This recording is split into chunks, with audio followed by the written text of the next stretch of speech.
Hello friends, આજે આપણે બનાવીશું ખસ્તા ક્રિસ્પી કુરકુરી એવી જીરા પૂરી, એ પણ ખમણીના ઉપયોગથી. કલાકો સુધી પૂરી વણવાની પણ તમારે ઝંઝટ નથી અને આની અંદર કાંટાથી તમારે કટ લગાવવાની પણ જરૂર નથી, તો પણ ક્રિસ્પી કરારી સોફ્ટ એવી આપણી જીરા પૂરી રેડી થશે. તો ચાલો નવી રીતે આજે આપણે બનાવીશું જીરા પૂરી. તો પૂરી બનાવવા માટે આપણે ઘઉંનો રોટલીનો લોટ લીધો છે. જે રોટલી બનાવવા માટેનો હોય ને તે 1 કપ ભરીને આપણે અહીંયા ઘઉંનો લોટ લીધો છે. તમે ચાહો તો મેંદાના લોટમાંથી પણ આ પૂરી રેડી કરી શકો છો. તો 1 કપ લોટ લીધો છે ને તેની સામે 1 કપના ચોથા ભાગનો આપણે અહીંયા રવો લીધો છે. જેટલો ઘઉંનો લોટ હોય ને એનો ચોથા ભાગનો જ રવો ઉમેરવાનો છે. બસ આટલો જ રવો ઉમેરવાનો છે, વધુ નથી ઉમેરવાનો. તો હવે તેની અંદર આપણે મોણ ઉમેરી દેવાનું છે. 3 થી 4 ચમચા જેટલું આપણે મોણ ઉમેરવાનું છે. મોણ સારી રીતે ઉમેરવાનું જેથી પૂરી આપણી સરસ ક્રિસ્પી બને. અહીંયા આપણે તેલનું મોણ દીધું છે, તમે ચાહો તો ઘીનું મોણ પણ આપી શકો છો. જીરા પૂરી છે એટલે આપણે તેની અંદર જીરું ઉમેરીશું. તો 1 ચમચી આપણે જીરું લીધું છે. જીરાને આ રીતે હાથેથી ક્રશ કરીને ઉમેરવાનું જેથી તેનો ફ્લેવર ખૂબ જ સરસ પૂરીની અંદર આવે. અને આ પૂરી એકવાર બનાવી લેશો ને ફ્રેન્ડ્સ, એટલાના ફેન થઈ જવાનો છે, એટલી સરસ ટેસ્ટી બને છે. અડધી ચમચી આપણે અજમો લીધો છે જેથી પૂરી પચવામાં પણ હળવી રહે એટલા માટે. તો અડધી ચમચી અજમાને પણ આ રીતે સરસ ક્રશ કરીને ઉમેરી દેવાનું છે. સાથે જ અડધી ચમચી આપણે મરીને અડધ કચરા વાટીને લીધા છે. સાથે આપણે નમક ઉમેરીશું. નમક ફ્રેન્ડ્સ અહીંયા તમે સ્વાદ અનુસાર ઉમેરો ને એથી 2 ચપટી વધુ ઉમેરવાનું, કારણ કે જીરા પૂરીની અંદર થોડું આગળ પડતું નમક હશે ને જે ખાવામાં ખૂબ જ સરસ ટેસ્ટી લાગશે. પસંદ હોય ને તો ચપટી નમક વધુ ઉમેરી દેવાનું. હવે બધી વસ્તુને આ રીતે હાથેથી મિક્સ કરી દેશું. તમે અહીંયા જોઈ શકો છો આ રીતનું આપણે અહીંયા મુઠ્ઠી પડતું મોણ આપવાનું છે. તે વાતનું ખાસ ધ્યાન રાખવાનું, મોણ જો સારું હશે ને તો જ પૂરી સરસ બનશે. તો આ રીતનું મોણ આપણું પરફેક્ટ છે. અહીંયા જો તમને એવું લાગતું હોય કે મોણ ઓછું થયું છે તો 1 થી 2 ચમચી જેટલું મોણ ઉમેરી શકો છો. હવે આપણે થોડું થોડું પાણી ઉમેરતા જશું અને આનો સોફ્ટ એવો ડો રેડી કરી લેશું. આ વરસાદી વાતાવરણમાં જો સાંજના નાસ્તામાં આ જીરા પૂરી મળી જાય તો કંઈક વાત જ અલગ છે. સાંજે આપણે જ્યારે ઓફિસેથી આવીએ ત્યારે ચા સાથે અથવા બાળકોના લંચ બોક્સમાં પણ તમે તેને આપી શકો છો. ખૂબ જ સરસ એવી ફ્લેવરફુલ આ જીરા પૂરી બને છે. અને હાલ સાતમ આઠમનો તહેવાર પણ આવી રહ્યો છે, તો નાસ્તા માટે ફ્રેન્ડ્સ તમે આ જીરા પૂરી બનાવી શકો છો. આપણે તેને ઘઉંના લોટમાંથી બનાવેલી છે એટલે આપણે બાળકોને આપી શકીએ છીએ. તો મારી રેસીપી ફ્રેન્ડ્સ તમને થોડી પણ યુઝફુલ લાગે તો પ્લીઝ ફ્રેન્ડ ચેનલને સબસ્ક્રાઈબ કરજો. વિડીયોને વધુમાં વધુ તમારા ફ્રેન્ડ્સ અને ફેમિલી મેમ્બરમાં શેર કરવાનું ભૂલતા જ નહીં. તો તમે અહીંયા જોઈ શકો છો આપણે થોડું થોડું પાણી ઉમેરતા જઈએ છીએ અને આ રીતનો લોટ બાંધીને રેડી કરી લીધો છે. તો તમે જોઈ શકો છો આ રીતનો આપણે અહીંયા સોફ્ટ લોટ રાખેલો છે. તો આની અંદર આપણે રવો ઉમેરેલો છે ને એટલે આપણે તેને રેસ્ટ આપવો ખૂબ જરૂરી છે જેથી લોટ આપણો સરસ સેટ થઈ જાય. તો આપણે 10 થી 15 મિનિટ માટે લોટને રેસ્ટ આપી દઈશું. તો ઢાંકીને રાખી દઈશું. તો હવે 10 થી 15 મિનિટ પછી તમે જોઈ શકો છો લોટ છે તે સરસ કૂણવાઈ ગયો છે. તો હવે આપણે તેમાં થોડું એવું તેલ ઉમેરીશું, અડધી ચમચી જેટલું તેલ ઉમેરીને આપણે લોટને ફરીવાર સરસ 5 મિનિટ માટે મસળી લેવાનો છે એટલે લોટ સરસ કૂણવાઈ જાય. આજે તમારું કલાકોનું કામ મિનિટોમાં થઈ જવાનું છે. જી હા ફ્રેન્ડ્સ, કલાકો સુધી આપણે આ પૂરી વણવી પડે છે અને તેમાં કાંટા ચમચથી કટ લગાવવા પડે છે જેથી પૂરી ફૂલે નહીં. પણ આજના વિડીયોમાં હું તમારી સાથે એવી સરસ એક ટ્રીક શેર કરવાની છું ને ફ્રેન્ડ્સ, તમારો સમયની પણ બચત થવાની છે. તો અહીંયા આપણે લોટને સરસ કૂણવી લીધો છે. તમે જોઈ શકો છો લોટ આપણો સરસ એવો બંધાઈ ગયો છે.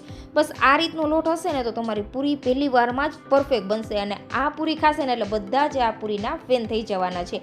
એટલી સરસ ટેસ્ટી આ જીરા પૂરી બને છે. તો હવે આમાં આપણો લોટ સરસ કૂણવાઈ ગયો છે. તો હવે તેમાંથી મીડિયમ સાઇઝના આપણે લુવા રેડી કરી લેશું. તમે અહીંયા જોઈ શકો છો. તો હાલ સાતમ આઠમનો તહેવારમાં તમે આ નાસ્તો એકવાર જરૂરથી ટ્રાય કરજો ફ્રેન્ડ્સ. હાલ આપણે રક્ષાબંધન સ્પેશિયલ બધી જ મીઠાઈ રેસીપી શેર કરેલી છે ફ્રેન્ડ્સ તમારી સાથે, તો તે વિડીયો પણ તમે જરૂરથી જોજો. તો હવે આ રીતે એક લુવો લઈ લેશું અને તેનો આપણે મીડિયમ સાઇઝનો રોલ રેડી કરી લેવાનો છે. આ રીતે આપણે કસતા જવાનું છે અને સરસ તેનો રોલ વાળી લેવાનો છે જેથી આપણે પૂરી બનાવીએ તો બધી પૂરી એક સરખી બને. એટલા માટે આપણે લુવા સરસ એવા એક સરખા પ્રમાણમાં રેડી કરવાના છે ને એટલે આ રીતના આપણે રોલ કરી લેવાનો છે. પછી મીડિયમ સાઇઝના તેમાં આપણે કટ લગાવી દઈશું. આ રીતે તમે અહીંયા જોઈ શકો છો. આ રીતે લુવા રેડી કરશો ને એટલે તમારા સમયની બચત થવાની છે. આપણે ઘણી વખત નાના નાના લુવા બનાવીએ જઈએ અને તેને આપણે ગોળ ગોળ બનાવવામાં પણ આપણો સમય વયો જાય. તો આ રીતે ફ્રેન્ડ્સ તમે બધા જ લુવા એક સરખા કરી શકો છો ખૂબ જ ઓછા સમયમાં.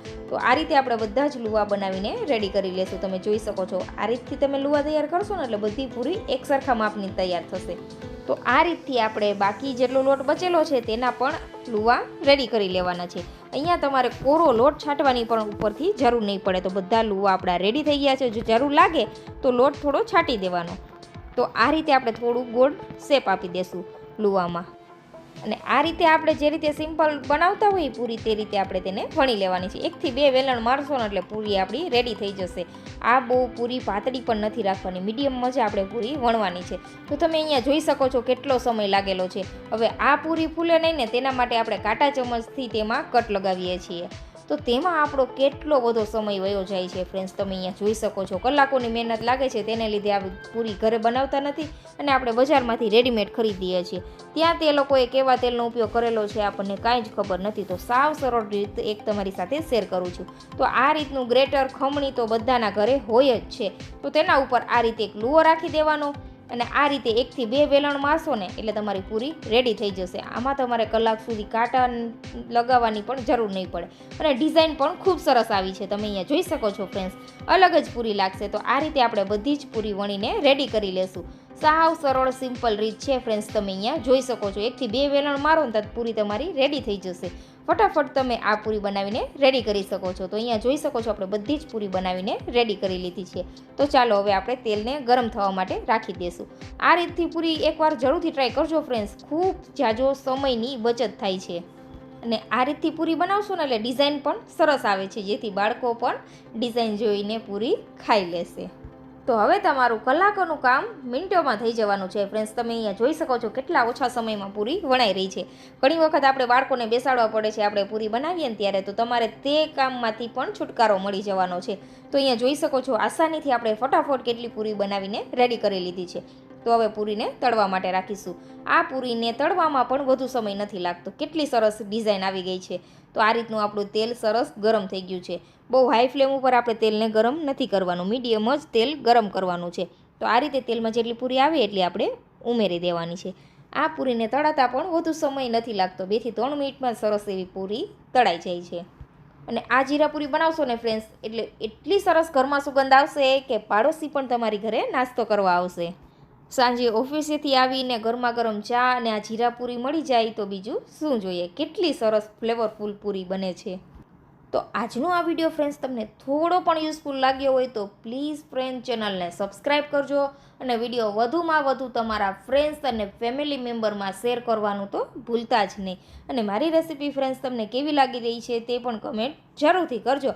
અને આ વિડીયો તમે કયા ગામ કયા સિટીમાંથી જોઈ રહ્યા છો તે પણ કમેન્ટ જરૂરથી કરજો.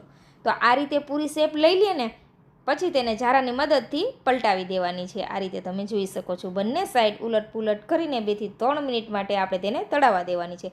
ગેસની ફ્લેમ મીડિયમ રાખવાની, હાઈ ફ્લેમ ઉપર નહીં તળવાની. તો અહીંયા ફ્રેન્ડ્સ તમે જોઈ શકો છો પૂરીનો કલર પણ સરસ લાઇટ આવી ગયો છે. તો આ રીતથી આપણે બધી જ પૂરી તળીને રેડી કરી લેશું. આ જીરા પૂરી એકવાર બનાવીને એરટાઈટ ડબ્બાની અંદર તમે 20 થી 25 દિવસ સુધી સ્ટોર પણ કરી શકો છો, જરા પણ ખરાબ નથી થતી. તો અહીંયા પૂરીનો કલર સરસ આવી ગયો છે. તો હવે તેને આપણે આ રીતે એક પ્લેટમાં કાઢી લેશું અને બાકી રહેલી પૂરી પણ તળી લેશું. જો તમારા બાળકો હોસ્ટેલમાં રહેતા હોય ને તો તેને નાસ્તા માટે આ બેસ્ટ નાસ્તો છે ફ્રેન્ડ્સ.